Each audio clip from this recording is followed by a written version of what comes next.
die because they went to hospital to access health care. People cannot die because they went to hospital to access health care. Now we decided to expand. And what that expansion meant was that we're going to create jobs for people. We're going to hire more people. We're going to get more logistics and all of that. We're going to make some investment. That's a good thing. Capital investment, if you like, call it so. Now, after we did the expansion, what did we do? Subsequent governments, President Mills brought in some, President Mahama brought in some, and now recently President Akufo-Addo, 307 ambulances. So there's that systemic contribution to the fleet of what we have within the ambulance, the emergency sector. We all know. So we are expanding. The wisdom even in this latest edition is that we're saying that, okay, let's give every district an ambulance so that it's connected. We are a population of a little over 30 million, correct? Check what the UN standard says. How many people to one ambulance? We have broken all those things. How many people to one police? How many people to one doctor? How many people to one lawyer? How many people to one critical care nurse? How many? So we're woefully inadequate in most of these cases. And the ambulance service is no different from that. But you see, where we try to create a certain kind of animal farm situation, where services that are supposed to be free are now being paid for, because we are not running a cash and carry system. I remember that we abolished that, the cash and carry system, where you get to a hospital and if you don't have money, nobody wants to take care of you. We abolished that because we were losing people. Maternal mortality and all those things were becoming a big issue. So we decided that we were going to make capital investment within that space. We bought ambulances. Subsequent governments brought some more. We expanded. We got coordinators and all of that. Now we are being told, and maybe I'd like to refresh your memory, that he played a video of the bereaved husband of that young lady who died in the central region, because that's where she died. She was coming from Fiji, and then she came from Fiji in the western region, but she died in the central region. Those are the facts. Play the video for me of the man. Thinking there. Yeah, look up. Oh, no. Man said they have to drive back to Fiji Hospital. So, oh, senior. Maybe I will pay. An emotional John Obreyabo husband. If you go to Cape Coast Hospital, no, we were at the entrance. We stood there. He stood there. They were going up and down. And so that man came to tell me that, why you then car over Buana, why is it? But Jim, boy, you can be upon that. But you tap, about time the moon that made it in there, well, precise time. Now one brass band, I catch up and there, Uncle Chasing 838. Uncle Chasing 838, meaning it was at that time that my wife. The Echo could do Cape Coast Hospital, no. We were at the entrance. We stood there. He stood there. They were going up and down. And so that man came to tell me that, why you then car over Buana, why is it? But Jim, boy, you can be upon that. But you tap, about time the moon that made it in there, well, precise time. Now one brass band, I catch up and there, Uncle Chasing 838. Uncle Chasing 838, meaning it was at that time that my wife. This is unfortunate, and I hope people get punished for this, because this is cruel, it's crude, it's rude, very unprofessional, very unethical, and people should be punished for it. Because if they have been able to do it, it means that people have been doing it. Questions that are engaging my mind this morning. Holy Family is in Fiji. There's a Fiang Kwanta Government Hospital in the Western region. There's the Cape Coast Teaching Hospital There's a hospital also at Winneba. So what services were they coming all the way from the Western region that Efian Kwanta and Cape Coast Teaching Hospital could not do, because the woman actually died at the Cape Coast Teaching Hospital when they had reported to their control center that the woman's situation was deteriorating? Are there no consulting physicians at the Efian Kwanta? What facilities don't they have? It's a tertiary hospital. So why Korle Bu? Who is their connection at Korle Bu, which is why they wanted to come to Korle Bu at all costs? Because who were they coming to? And if indeed the patient was in a critical condition and there was there, for example, a medical officer on board the ambulance? Was there a medical officer? Was there a critical care nurse aboard the ambulance? What is the standard operating procedure? Now, what is the travel time between Western region and the Greater Accra region? Could the patients have made it? Obviously, no. I mean, you're bringing somebody who's in a critical condition from Fiji after you have wasted all the time to tell the person to pay for fuel. And out of desperation and frustration, and we know that the person is anxious, the person says, I will pay. We came all the way from Fiji. We're coming to Korle Bu. We are coming to Korle Bu. Who was called at Korle Bu? And what kind of conversation had happened? Did they keep, for example, the regional coordinator, Dr. Siame, in the loop, as is the standard procedure? Did Holy Family call the National Ambulance Service? If we advise the fish, we advise the cat as well. Or are they just trying to save themselves? Because the doctors, I've spoken to doctors, it's obvious that the patient couldn't have survived from Fiji all the way to Korle Bu. They couldn't have survived. So were they doing it to just try and put the blame on the National Ambulance Service because they also have a lacuna? I'm asking, was the regional coordinator aware of the situation? Was he kept in the loop? Why was, for example, the Air Vice Marshal not called to support with what we call med-evac, medical evacuation, which could have taken about 30 minutes or so? We saw that in the case of Mr. George Anda. He was Deputy Communications Minister, and we had that terrible accident. Hold on. Put that screenshot for me. We saw the med-evac situation in Mr. George Anda's case. We saw it. An helicopter moved there and moved him to 37. We saw it. Oliver, pull that up for me quickly. We saw the situation. Unfortunate as it is, I am tempted to and pushed to ask this morning. Do our systems work? Is there systemic failure? Dr. Siame says no. But I want to ask this question. This was done for another fine Ghanaian. Forget about the fact that he was an MP and a deputy minister at the time. Forget about it. I don't want to do that equation.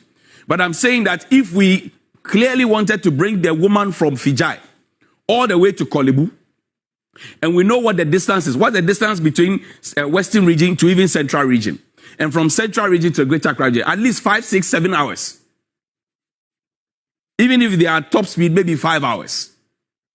Now, this person is in a critical condition, and you know what a pothole and ram situation is. So why couldn't we call the Air Force to do medical evac like we did for Mr. George Anda? Mr. George Anda was involved in an accident, airlifted to 37 Hospital, November 3, 2018. We are all taxpayers, by the way. So we have turned the whole situation into a cash and carry situation. Can we not make this unfortunate cash and carry situation, a norm? Can we not make it a norm?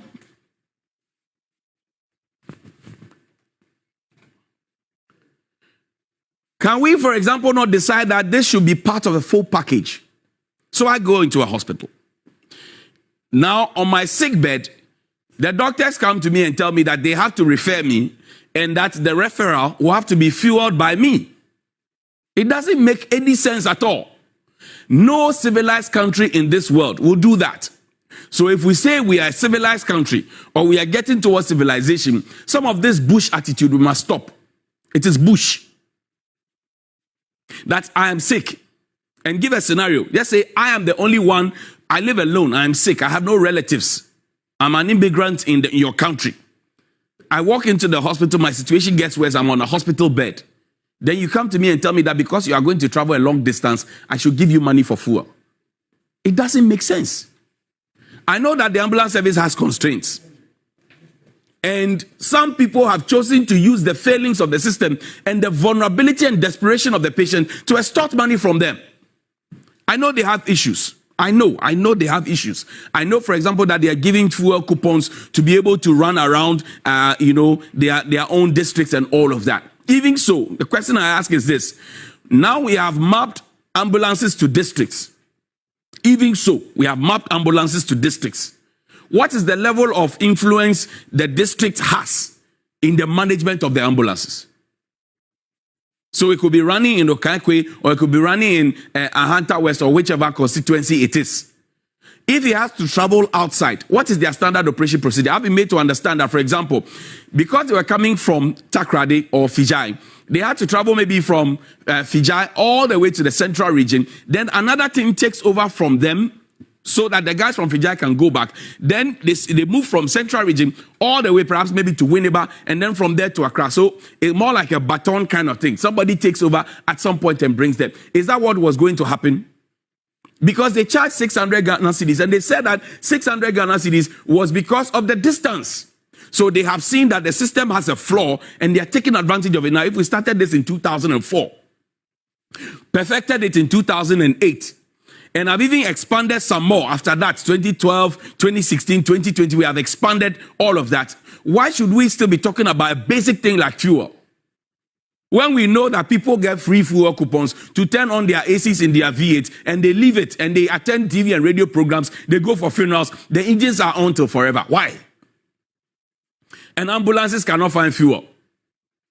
Why? And then the excuse is that, oh, because you are traveling a longer distance, so you have to support with fuel. Hogwash.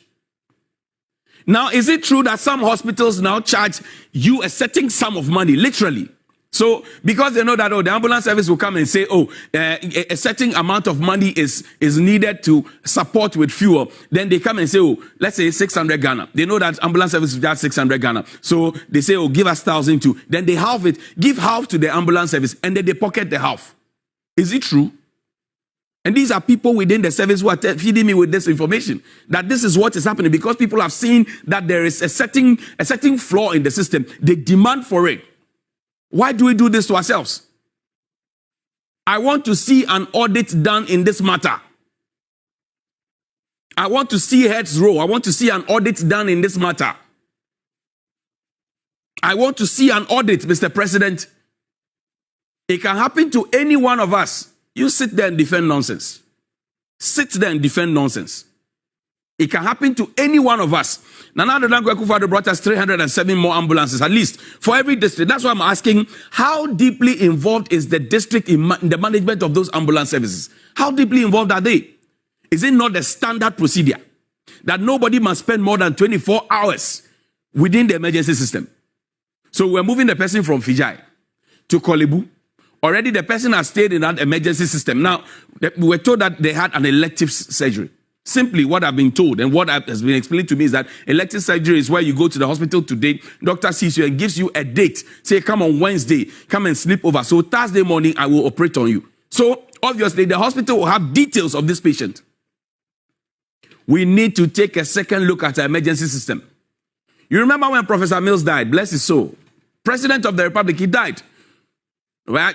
People said they were put in a bucket of a pickup vehicle and all of that. All those things were said. You remember when Mr. P.V. Obin died? Bless his soul. He died, Spintex Road. Was there an ambulance? There was a taxi. We spoke about it. Remember when Vice President Demisata died? We screamed small and then we stopped. We need to open our eyes and fix it. They all belong to the political class anyway. And I showed you another person who belongs to the political class who was lifted. A medical evac. So why does the ambulance service get free fuel coupons and still insist that we must pay? I want to understand that thing. Mr. Minister for Health, good morning to you. I want to understand. I want to understand, because if we started this journey in 2004 and we are still talking about basic things like that, it's a problem. It is a big problem. Now, this is the explanation that Dr. Siame, Dr. Terry Siame, he's the coordinator for the Western and the Western North regions. He gave me this explanation yesterday because I asked, I want to understand why we have to pay for money. Why we have to pay money to support fuel when you are vulnerable and sick in a cash, not a cash and carry system. I want to understand. Play that video for me. Cape Coast and the personal condition was deteriorating. We didn't continue to account. We went to Cape Coast City Hospital. That's exactly the point. Now, Doc, again, about the fuel, I want a bit of clarity. I know that the ambulance services are supposed to be free. Is that correct? Yes, it's free. Great. Now, if the ambulance services are supposed to be free, how then do you come in with a conversation of the hospital or a clinic or a patient supporting with a bit of fuel? I'm trying to understand where that comes from. Simple. It's very, very simple. So, it's supposed to be free. When we go to the scene, we sort them out, we take them to the hospital and everything is free. Now, when the hospital calls us, and we want to take a patient to Tamale, we want the patient to be sent to Tamale, and we have challenges with our fuel, but that's some distance. We tell the hospital, please, well, we think that we can help, but then the distance said that the fuel situation will be a challenge. Can you support? What are the hospitals have ambulances? Doc, what difference? Sorry, Doc, what difference does it make if, for example, perish the thought, somebody gets an accident at Labadi, and another person is also being transferred from now defunct General Hospital? What difference does it make? Are they both not Ghanaians? Oh, you are not getting me. I'm saying that it's all free. But where we have to go long distances and we have challenges at fuel situation, we talk to the hospital, and if they agree, then there's no issue. If the hospital does not agree, or if the patient cannot fund this residual fuel you're talking about, what happens? If the patient cannot agree, then what you do is you send the patient to the nearest facility that could take care, and that your fuel can support you to that place. Even if that facility... They want the patient to go to a particular place, which is very far. That's why we have these challenges. But Doc, you also do know, sorry about that, but you also do know that the referral hospitals are in stages and in categories.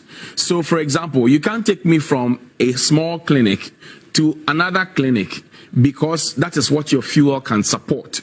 Once you pick me from a clinic, you know, you're taking me to a polyclinic, you're taking me to a regional hospital and that sort of thing. So this argument... So it's very simple. Maybe you are not aware, but I'm a trauma surgeon as well. Okay. And I train in Hamburg, Germany. Right. And I had the training also in Haifa, Rambam, which is one of the highest hospitals in Israel. So this is our situation. We have fuel coupons for everything. When we're going for political rally, we have fuel coupons. We have fuel coupons for our friends and family. We have fuel coupons for all manner of unnecessary things. But to save people's lives, the people who pay the taxes which are used to procure the fuel and to print the coupons, they have to pay for it. And we say our eyes have opened as a country. We are more than 60 years.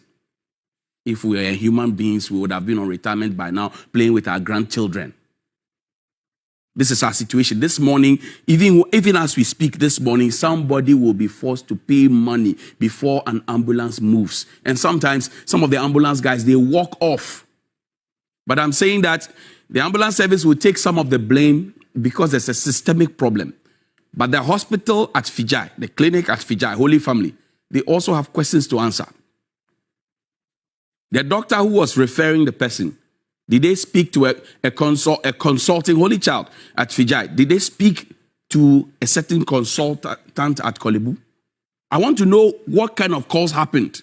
And the audit will expose all of those ones. And whoever is responsible must be brought to book. That's my first issue for this morning. Quickly. Now, yesterday I saw something on the the Twitter page of the Ghana Library Authority. Pull that up for me. It's a Twitter page, Ghana Library Authority. You know that we have had a year of roads, the second year of roads. Now we are in another year of roads, right? The Library Authority, I understand, are having a retreat, and they say the 2022 is a year of books. Pull that up for me. Okay, so project it. Don't put it behind me. Project it. I want people to read it. The Ghana Library Authority, as part of repositioning libraries as community anchors for transformation, declared 2022 as the year of books. In pursuant of this, the authority organized a planning retreat for regional library directors and heads of department to adopt. Beautiful initiative.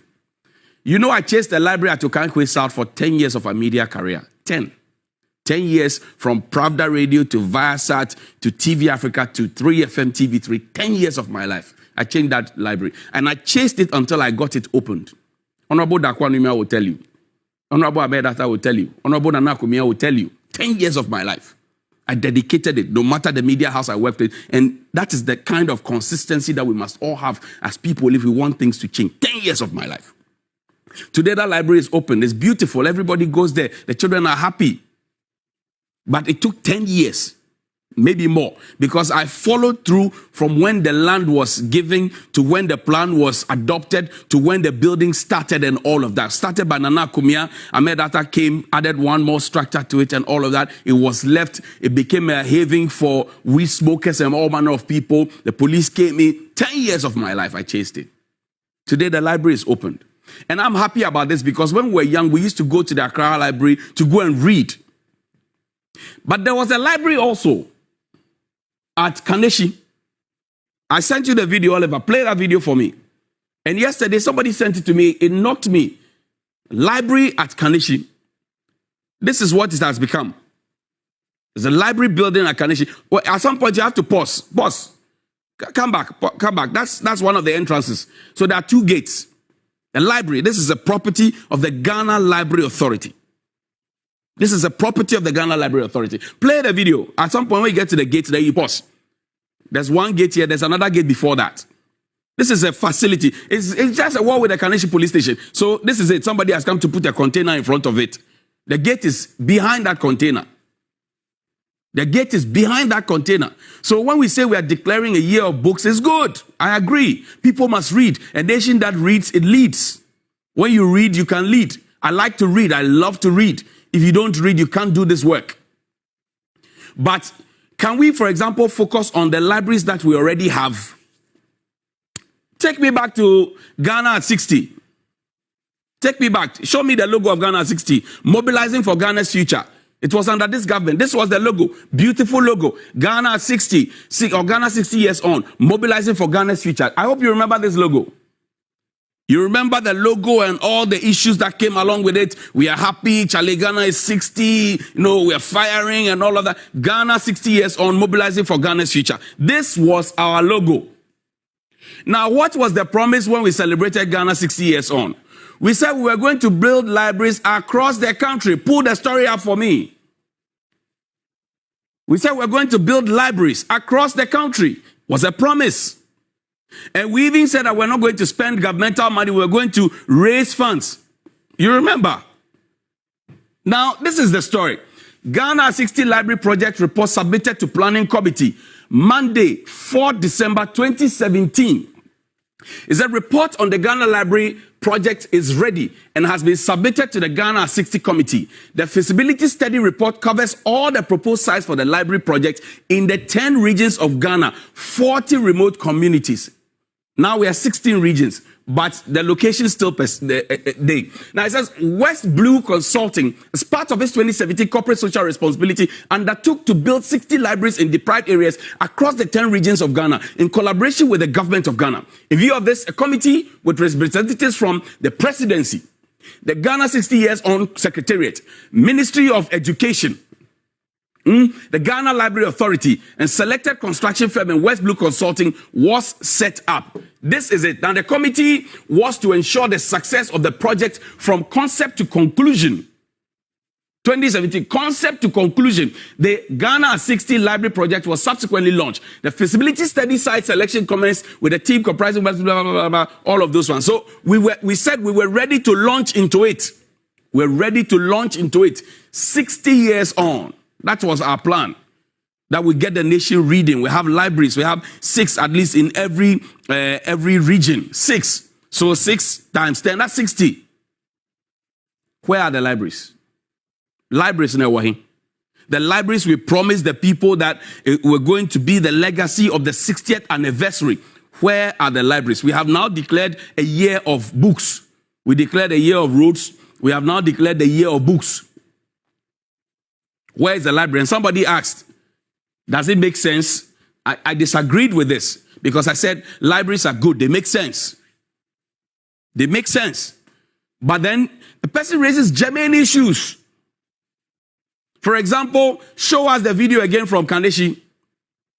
Kaneshie is central. Anybody who grew up back then knew that this place was a library. Children in Kaneshie could go there to go and read. Pause. Let's see the entrance so that people know that it exists. This is a facility of the Ghana Library Authority. It still belongs to them. I believe they have not sold it. If they have sold it, possibly they sold it to some big mouth, some politician or somebody who is connected to power. Maybe not in this administration, not the previous one. It could be anybody at all. We know what they do. They buy the things for themselves. Then they tell us the thing is not functional. We want to privatize them. So sometimes they sell it. We know. We know all of them. So now we have declared a year of books. But this is a classic. Show that again. Show the library. Don't show my face. Show the library. I'm not a book. Now, this is a library. We have let this library to rot. We have left this particular library to rot, like we have done in many other places in this country. So now we have declared a year of books, hoping that it will catch fire. It's good. But where will the children be reading from? In any case, we have declared a year of books, but the children have gone back to school without textbooks. Textbooks, they are books, Anna. Textbooks, they are books. We have declared a year of books, but the children are going back to school without books, without textbooks. So it is a good initiative, like what was done in 2017, Ghana 60 years on, mobilizing for Ghana's future. And we're going to set up 60 libraries across the country. It was heralded. We clapped for it. They said some were going to be mobile libraries, some were going to be container libraries, some were going to be concrete libraries, or if like cement block libraries. We said it. 2017, 2018, 2019, 2020, 2021, 2022. Where are the libraries? Ghana Library Authority, where are the libraries? Have you paused to even ask where the libraries are? Ghana 60 years on, where is the account? Where is the account of the libraries? Because if you say somebody was going to sponsor it, we had done feasibility studies, we had formed a committee and all of that. Where are the libraries? Have you checked where the children will be reading the books from before you launch the year of books, or you declare the year of books? Good initiative, no doubt. Where are the libraries? Where would they be reading from? That's the question I'm asking you this morning. We say the children should read. I agree. I used to read as a child. I still read. But I'm asking this morning, where are the libraries? The libraries that we promised the people, Ghana 60 years on. Show the Ghana 60 logo again. Let's close. Ghana 60 years on, we showed the people, we did a beautiful logo. We even put one at the Flagstaff House interchange here. We put them at the crossroads here. This is the logo. Ghana 60 years on, mobilizing for Ghana's future. We are in the future. The future included a library or 60 libraries across the country. Question I'm asking this morning. I've asked 2 questions. Emergency system, and I'm asking a second question. Where are the libraries? That's all I'm asking. It's good to declare year of books. Declare it. But let's go back to Ghana 60 years on and do the audit. How many libraries did you build? Did you get all the money? Did you not get all the money? Where did the money go? Did the consultants decide to pull out? Did the sponsors decide to pull out? Or what happened? Did you not get the land like we're being told in the matter of the Agenda 111 that we had problems in the land? Come and explain to Ghanaians before you go on to launch another thing. Don't launch and cry too much. Alhamdulillah Rabbil Alameen. Good morning.